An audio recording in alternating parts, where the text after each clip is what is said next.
Welcome to our tutorial about creating a simple sketch. Before we begin sketching, let's go to Tools, Application Options, and let's click on the Sketch tab. The first control area contains options for constraint placement priority. When parallel and perpendicular is selected, Inventor looks first for constraints, which define the relations between geometry. If such relations don't exist, then Inventor will look for relations to the coordinate grid. In the Over-Constrained Dimensions section, Inventor can warn you if a sketch is over-constrained, or it can apply driven dimensions. When this box is checked, Edit Dimension when created, an Edit dialog window opens when you create a dimension. Let's leave grid lines, minor grid lines, and axes checked for display. The rest of the options we'll be exploring later in this course. One option I did just want to draw your attention to briefly is Snap to Grid. We're going to leave this unchecked for right now. Let's click Apply and OK and then Close. First, let's select the Line tool. Left mouse click. Next to the cursor is the horizontal constraint glyph. When I move the mouse vertically, I see the vertical constraint glyph next to the cursor. Okay, let's click again, and now we'll create a line about 45 degrees from our first line. Now we see the perpendicular constraint glyph. If I move the mouse horizontally, I see the parallel constraint glyph. You may have also noticed that while moving the mouse, a dotted line appears. This is the alignment tracking line, which indicates that I'm directly under the starting point. And we can also see the alignment line right here. Let's go back to our sketch.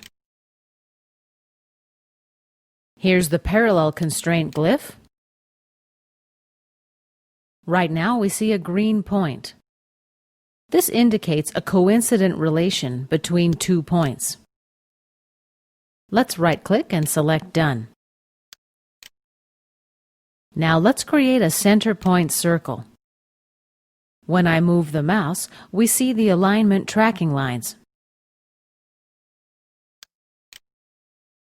And we're going to click and create our circle. By the way, if we don't want or need the alignment tracking visible, simply click Ctrl on your keyboard to take it off. When I mouse over the top line of my sketch, we see the coincident relation as well.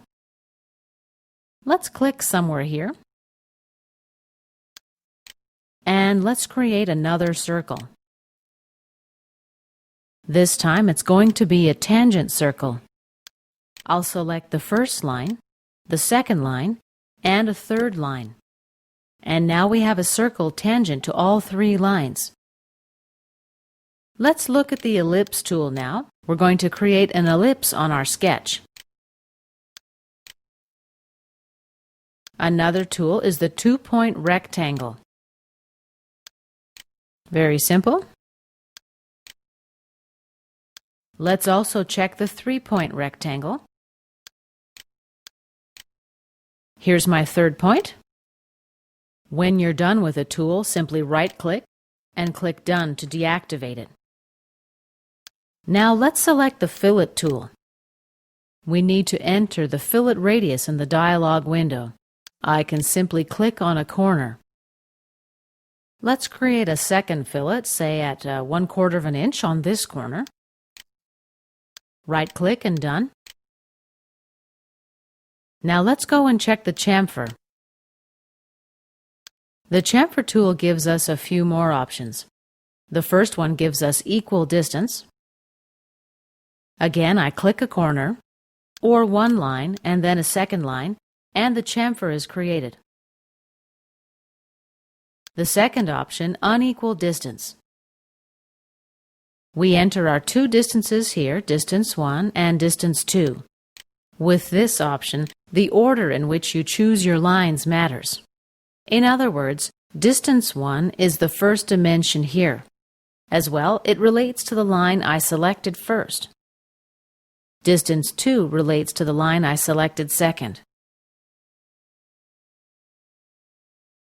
The last option lets us control distance and angle. The line I select first will influence the direction of the chamfer. First, I select the horizontal line.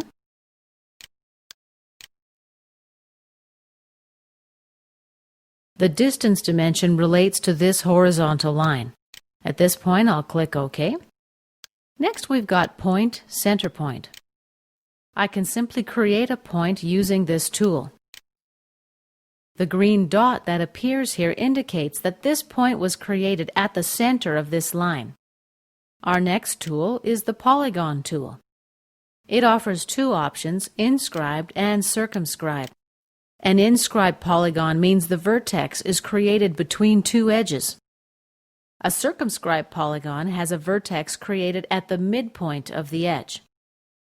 We can specify the number of edges, let's say 6, and let's create it right here. Let's add another one.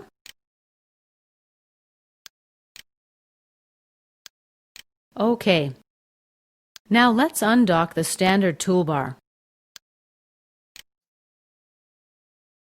There's 3 more tools I want to take a brief look at in this chapter.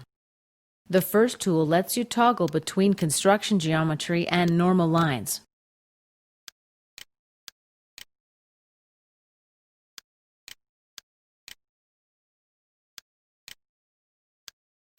The second tool creates a center line. And the last tool toggles between a normal point and the center point. And this concludes our tutorial about simple sketches.